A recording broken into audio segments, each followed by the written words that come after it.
Si je vous dis « tu ne tueras pas »,« tu ne commettras pas d'adultère »,« tu ne déroberas pas », à quoi pensez-vous? Aux 10 commandements, bien sûr, ce texte millénaire qui nous a été transmis à travers les siècles et qui encore aujourd'hui est d'une grande pertinence pour nous, hommes et femmes du XXIe siècle. Alors aujourd'hui, je poursuis la réflexion sur ces 10 paroles avec mon invité du jour.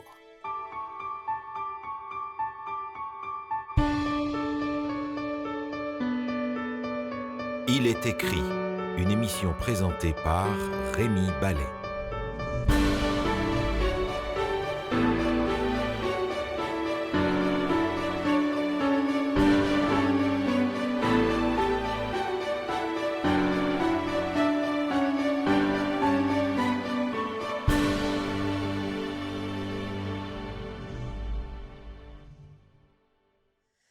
Richard Helhofer, bonjour. Bonjour. Alors notre parcours se poursuit dans l'examen, la lecture, le dialogue autour des 10 paroles. Dans les émissions précédentes, on a eu l'occasion de parler des 5 premières paroles. Oui. Et nous voilà arrivés maintenant à la 6e. Mhm. Et on va essayer dans cette émission de parcourir rapidement forcément de 6, 7, 8, 9 et 10 et puis de conclure ces 10 paroles. Alors la 6e parole, on va dire, c'est presque l'une des plus connues et une des plus naturelles, je ne sais pas s'il faut dire ça comme ça, apparemment, après la première lecture. Oui, c'est apparent, parce que c'est vrai qu'elle semble simple lorsqu'on parle avec les gens, les 10 commandements, pour eux, la première chose qui vient à l'esprit, c'est « tu ne tueras point ». Ne pas tuer. Voilà, c'est le 6e commandement que l'on trouve au verset 13. Verset 13 de Exode chapitre 20. Voilà. Et finalement, lorsque on commence à discuter un petit peu, à creuser, et on s'aperçoit que ce n'est pas si simple que cela. Alors, on va voir ça ensemble. Rappelez-nous d'abord, tu ne commettras pas de meurtre dans ma version. Oui. Donc, quand on dit tu ne tueras pas, oui. En réalité, est-ce que ma version est plus proche de l'original? Votre version est plus proche, effectivement. Et c'est ce que j'allais dire. Le texte ne parle pas ici de tuer les animaux, par exemple. Voilà. Hein, le texte est bien on parle d'homicide, voilà, d'assassinat, l'assassinat, le meurtre, les choses comme cela. Et on le comprend parce que ce serait totalement incohérent avec le Lévitique au chapitre 11 où Dieu donne des conseils sur une bonne alimentation et le fait de ne pas manger de certains animaux. Donc, si certains animaux sont permis, c'est qu'automatiquement on peut les tuer. Et donc on ne peut pas utiliser ce texte pour prôner le végétarisme, par exemple. Non, on ne peut pas. On ne peut pas. On comprend la souffrance animale, on peut comprendre qu'on soit solidaire avec les êtres vivants aujourd'hui et qu'on dise « je veux être végétarien », mais on ne peut pas se justifier à partir de ce texte. Oui. Alors, tu ne tueras pas, l'idée essentielle, évidemment, c'est que la vie ne nous appartient pas à nous en tant qu'être humain. Oui.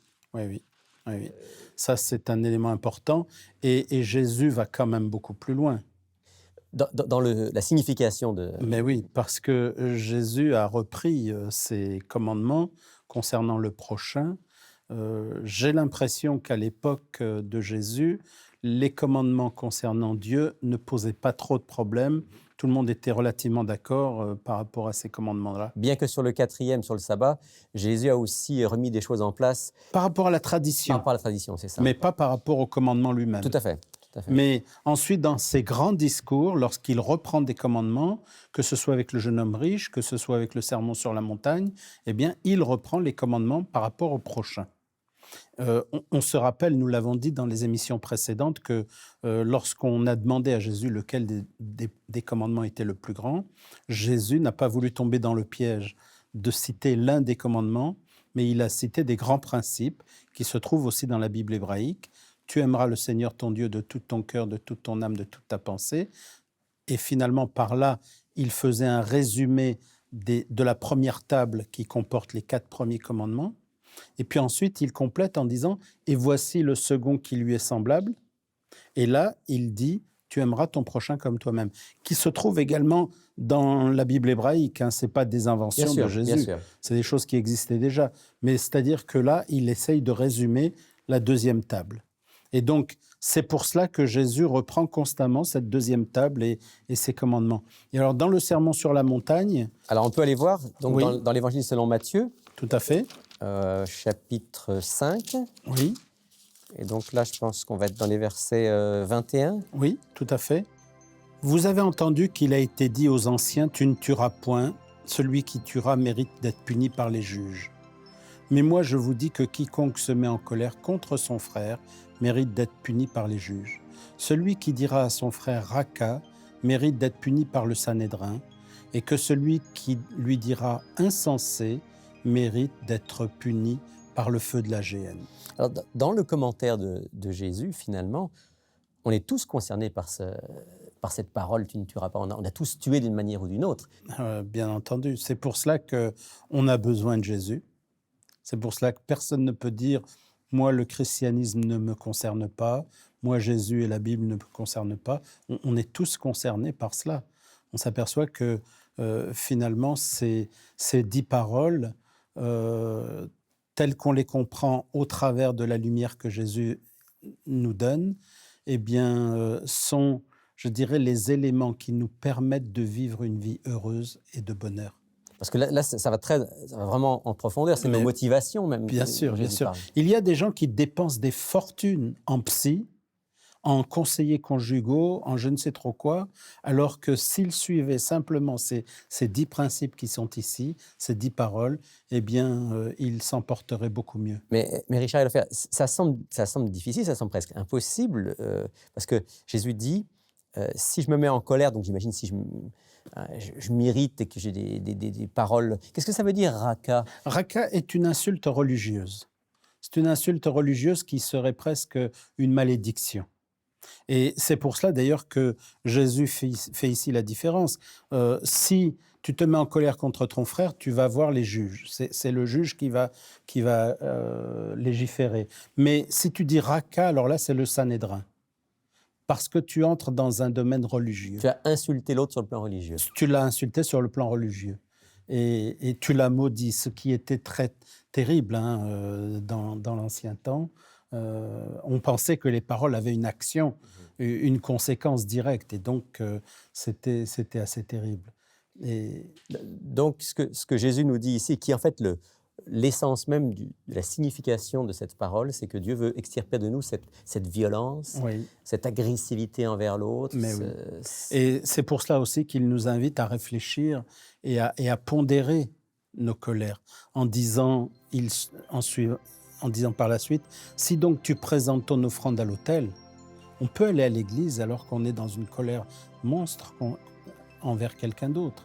Et que là, tu te souviennes que ton frère a quelque chose contre toi, laisse là ton offrande devant l'autel et va d'abord te réconcilier avec ton frère, puis viens présenter ton offrande. Donc, je peux aller à l'église tous les sabbats et puis finalement ne pas être dans les conditions favorables pour une adoration sereine, en paix, en shalom, je dirais, avec Dieu. Et là, je suis invité à faire cette démarche de réconciliation et d'amour. Ah, oui. La 7e parole oui. Nous ramène à la famille, d'une certaine manière, oui. Puisque on revient là dans le livre de l'Exode, au chapitre 20, oui. après cette parole qu'on vient de commenter ensemble qui dit « tu ne tueras pas », on a donc le verset 14. Le verset 14 qui dit « tu ne commettras pas d'adultère ». Voilà. Donc l'adultère, c'est aussi quelque chose que l'on connaît bien parce qu'aujourd'hui, c'est tellement courant dans notre société. C'est plus un gros problème, semble-t-il. Non. J'ai lu une statistique, je ne sais pas si elle est exacte pour tous les pays, mais il paraîtrait que 90% des couples se trompent. Ce qui paraît faramineux. Ce qui paraît faramineux, parce que si vous retirez les religieux, les gens c'est pratiquement tout le monde. Pratiquement tout le monde. Alors donc, c'est quand même un chiffre énorme et c'est un problème énorme aujourd'hui dans notre société. Pourquoi y a-t-il autant de divorces ? De séparation de tous ordres. Mais oui, aujourd'hui, combien de mariages réussissent et tiennent dans la durée ? Très, très peu en réalité. Même dans nos mouvements religieux, alors qu'avant le divorce était quelque chose de tabou, aujourd'hui, il est très fréquent.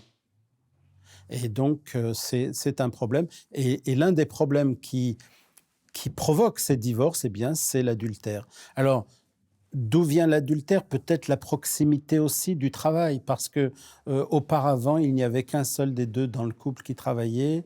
En général, c'était l'homme. Aujourd'hui, l'homme et la femme travaillent. L'homme et la femme sont dans une certaine proximité qui fait que des relations peuvent se créer très rapidement, des relations adultères et qui entraînent cela. Donc, je dirais que ce commandement est très, très actuel aujourd'hui. L'impression que j'ai en lisant cela, c'est qu'il y a un choix aimer, alors aimer Dieu, mais là, aimer l'autre, aimer son conjoint. C'est comme s'il nous disait, c'est un choix, puis la fidélité, c'est un choix. Et j'ai l'impression qu'aujourd'hui, on pense souvent que, ben, ma foi, il y a des choses qu'on ne contrôle pas. J'aimais mon mari, je l'aime plus, j'en aime un autre, Oui. et je peux pas grand-chose Mais oui, contre parce ça. qu'on n'a pas compris ce que c'est que l'amour en réalité. On place l'amour sur le plan du sentiment.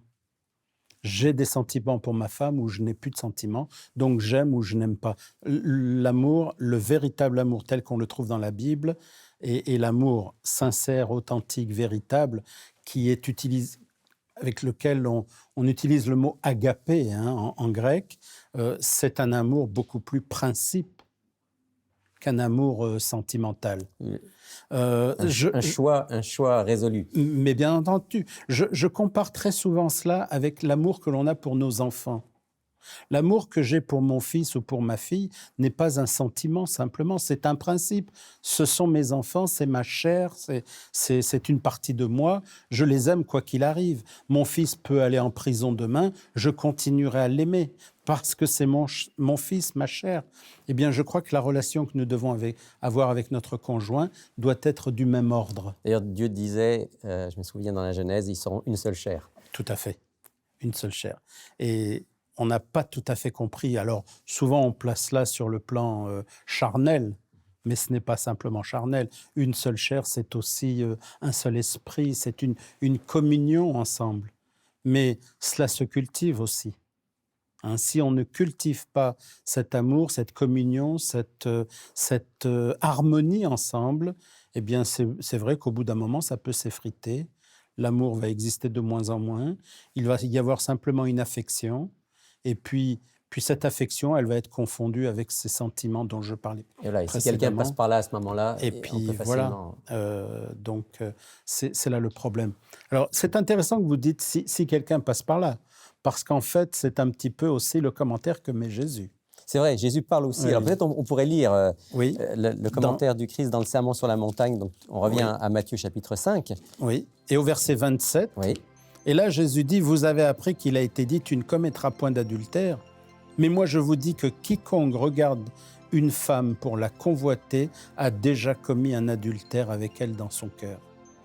Donc c'est vraiment cela, c'est la femme qui passe, c'est la femme que je rencontre au travail, c'est la femme que je rencontre peut-être au supermarché.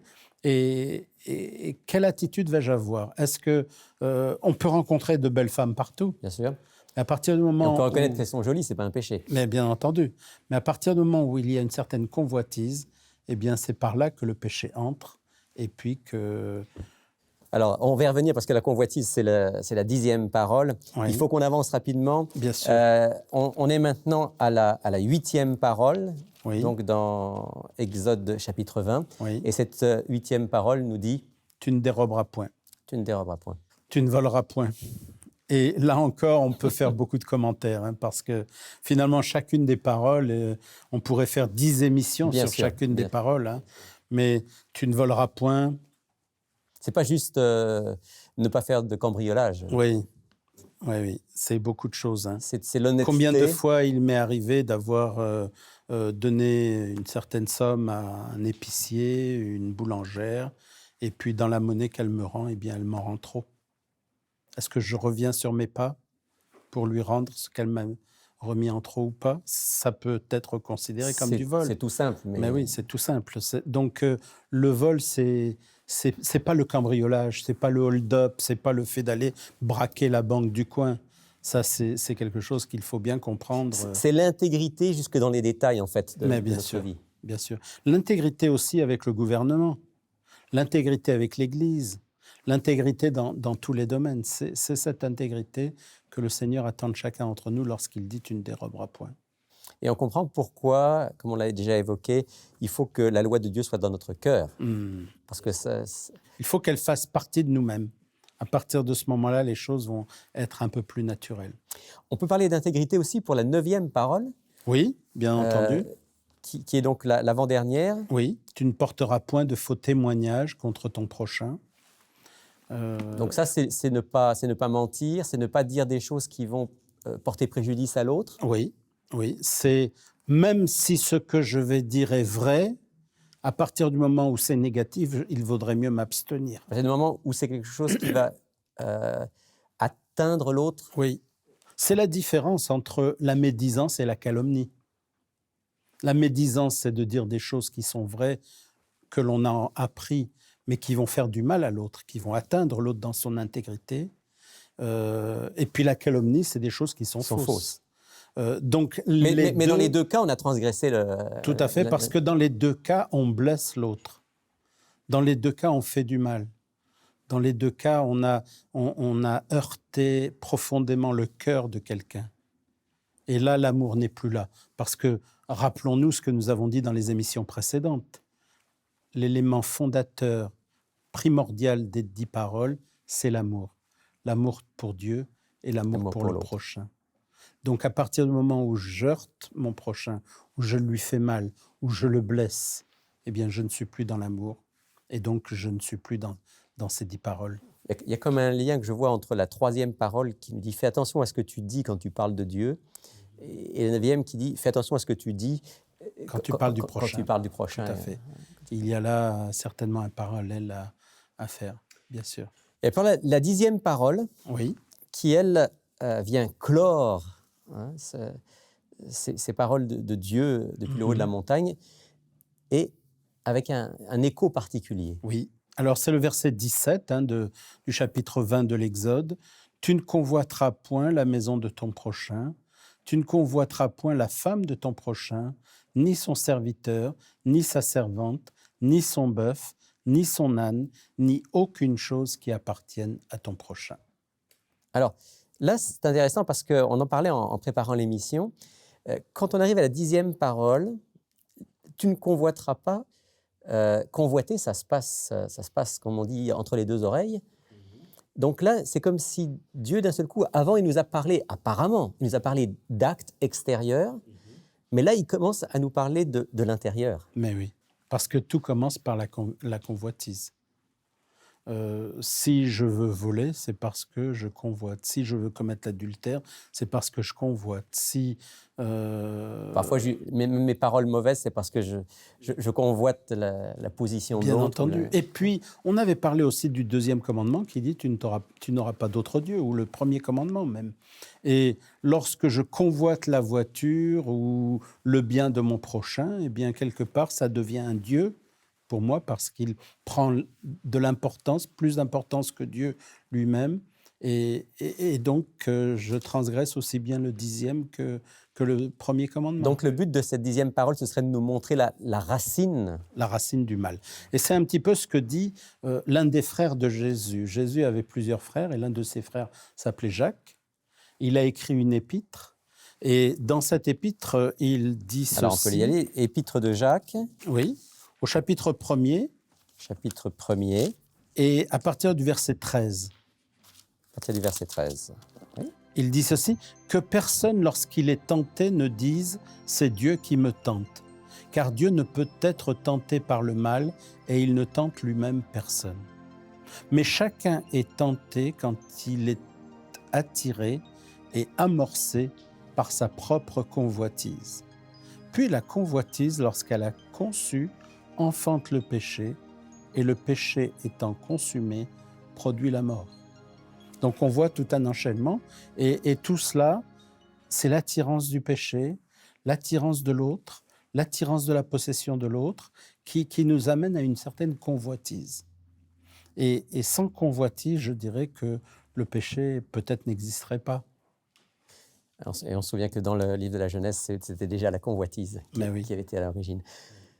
Richard Lefebvre, on arrive au bout de cette émission. finalement, on se rend compte que ces 10 paroles, qu'on appelle parfois les 10 commandements, ce sont 10 paroles de liberté. Oui. Oui. C'est pour cela que l'apôtre Jacques aussi lui-même en parle comme étant une loi de liberté. À lire, à méditer. Merci encore d'avoir fait ce parcours avec nous. Eh bien, c'est un plaisir. Est-ce que vous accepteriez, comme on le fait généralement dans cette émission, de terminer par une prière? Bien sûr, bien sûr. Seigneur notre Dieu, nous voulons te remercier encore une fois pour cette lecture de ta parole et en particulier de la lecture de ces 10 paroles que tu nous as transmises par Moïse. Et Seigneur, nous voulons te remercier en particulier de ces commandements que nous avons relus aujourd'hui et qui nous invitent à aimer notre prochain comme nous pouvons aussi t'aimer, parce que Jésus lui-même a dit que ce second commandement, tu aimeras ton prochain comme toi-même, est semblable au premier qui nous demande d'aimer Dieu, de t'aimer toi. Eh bien Seigneur, nous voulons te remercier pour tout cela et nous te demandons d'inscrire ces paroles dans notre cœur pour que nous puissions les vivre jour après jour dans notre vie. Nous t'en prions au nom de Jésus. Amen. Bonjour, je m'appelle Sylvain Duval et je suis responsable des cours bibliques à Il est écrit. J'aimerais personnellement vous inviter à approfondir les sujets abordés dans nos émissions à l'aide du cours Découverte. Cette étude explore tous les grands thèmes bibliques en relation avec notre vie quotidienne. Ce cours est entièrement gratuit. Vous pouvez le suivre par correspondance, par Internet et bien sûr en personne avec un instructeur. Inscrivez-vous dès maintenant à ilestécrit.tv ou tout simplement par téléphone au 1-866-729-3515. Il ne se passe pas une semaine sans que vous soyez nombreux à nous écrire pour poser vos questions en réaction à nos émissions.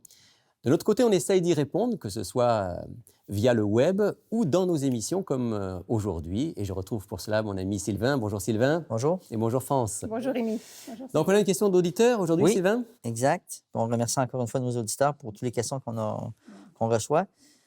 Donc, on a une question de Régent de Mirabel qui nous pose la question suivante. Selon Matthieu 16, 28, et j'aimerais t'inviter à le lire le texte, est-ce que certains verront le royaume avant de mourir? OK? Selon Matthieu, chapitre 16, verset 28. Ouais. On va lire le texte, Oui, pour c'est que ça. ce soit plus clair. C'est Jésus qui parle et qui dit ceci. « En vérité, je vous le dis, quelques-uns de ceux qui se tiennent ici ne goûteront pas la mort avant qu'ils n'aient vu le Fils de l'homme venir dans son règne. Mhm. » Donc, je pense comprendre la problématique de Régent. C'est Régent qui a posé la question. Jésus semble dire dans ce texte qu'il y a des gens qui sont avec lui, puisqu'il dit ceux qui se tiennent ici, qui ne mourront pas avant d'avoir vu Le Fils de l'homme. le Fils de l'homme venir dans sa gloire, c'est-à-dire l'établissement du royaume de Dieu. Alors, le problème que ça pose, c'est évidemment de dire, mais Jésus s'est trompé. Oui. Il pensait revenir plus vite que la réalité. Qu'est-ce que ça veut dire? Qu'est-ce que ça veut dire? Vous avez une idée de ce que ça veut dire? Bien, comme on a quand même appris, je pense, à Il est écrit, c'est important, je pense, peut-être de lire peut-être tout le chapitre 16, mais aussi peut-être le le contexte. chapitre Le 17. contexte. Est-ce que ça peut nous aider? Bien, Sylvain, bien. Parfait. Bon élève. Alors, le contexte est intéressant parce que cette déclaration de Jésus, elle est faite rapportée dans les 3 évangiles qu'on appelle synoptiques, Matthieu, Marc et Luc. Et dans les 3 évangiles, juste après cette déclaration, il y a ce qu'on appelle le récit de la transfiguration. C'est-à-dire qu'on voit Jésus monter sur la montagne, il va prier, il a avec lui Pierre, Jacques et Jean. Et là, il est transformé, métamorphosé, suivant le mot original. Son visage brille, son vêtement est blanc comme le soleil. Et à partir de ce moment-là, on peut comprendre que ce qui s'est passé sur la montagne de la transfiguration, c'était vraiment comme un avant-goût du royaume de Dieu. En plus de ça, il y a Élie et Moïse qui lui apparaissent sur la montagne. Et on en avait déjà parlé dans une émission. Oui. Élie et Moïse sont 2 êtres humains qui ont eu un sort anormal, on va dire ça comme ça. Moïse est mort, mais il est ressuscité. Ouais. Oui. Et Élie est monté directement au ciel. Donc, on a sur la montagne Jésus au centre, Élie qui représente les humains qui seront vivants et qui iront au ciel quand Jésus reviendra, et puis Moïse qui, lui, est ressuscité. C'est donc comme le royaume de Dieu en miniature. Oui. On a la Pierre- voix du Père aussi. Et la voix du Père aussi, oui. Royaume de Dieu en miniature que Pierre, Jacques et Jean vont voir sur la montagne. Et en fait, ce que Jésus voulait dire, c'est pas que certains de ceux qui étaient avec lui ne mourraient pas, mais que le royaume de Dieu arriverait avant leur mort, mais plutôt qu'ils ne mourraient pas avant d'avoir vu Oui, c'est ça. cet avant-goût. Lui, il savait que ça s'en venait, là. Et voilà. Donc, la réponse qu'on peut donner à Régent, non, Jésus ne s'est pas trompé, il savait ce qu'il disait. Quelques jours après, d'ailleurs, le texte dit 6 jours après ces paroles, ou Luc dit environ 8 jours après ces paroles, ils ont eu le privilège de voir comme un petit avant-goût. Tout un privilège. Même Tout un Pierre, privilège. même Pierre, il en reparle un peu dans son épître à lui. Exactement. Parce qu'il était témoin, il a vu. Il a vu la gloire de Dieu. Ouais, c'est ça. Ouais. C'était comme un preview, Ouais. mais la réalité s'en vient bientôt. Un beau cadeau. Voilà ce qu'on peut dire, Sylvain, en 2 mots Merci. à Régent. France, notre Oui. offre de la semaine, rapidement. Oui, eh bien, c'est une offre d'Il est écrit. C'est un petit document d'Il est écrit qu'on offre à nos auditeurs. En fait, c'est rien de moins qu'une étude sur les 10 paroles. Et l'auteur de cette étude n'est rien de moins que Pasteur Rémi Ballet. Alors, je prends ta place, Rémi. J'aimerais ça que tu nous expliques, en fait. Je vais juste cette rappeler, étude-là. puisqu'on l'a dans une émission précédente, on l'a déjà présenté, juste rappeler que c'est une étude où j'ai pris parole par parole, commandement par commandement, les 10 paroles, et puis j'ai essayé de faire un petit commentaire pour nous aider, d'une part, à comprendre dans le contexte de l'époque, et puis aussi faire une application pour aujourd'hui. Ça n'a pas de prétention particulière, mais je pense que ça peut être utile Oui.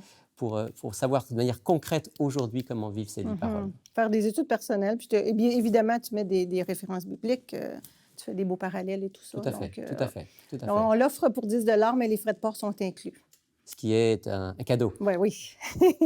Donc, si vous voulez obtenir votre exemplaire des 10 paroles, mais voici maintenant comment l'obtenir.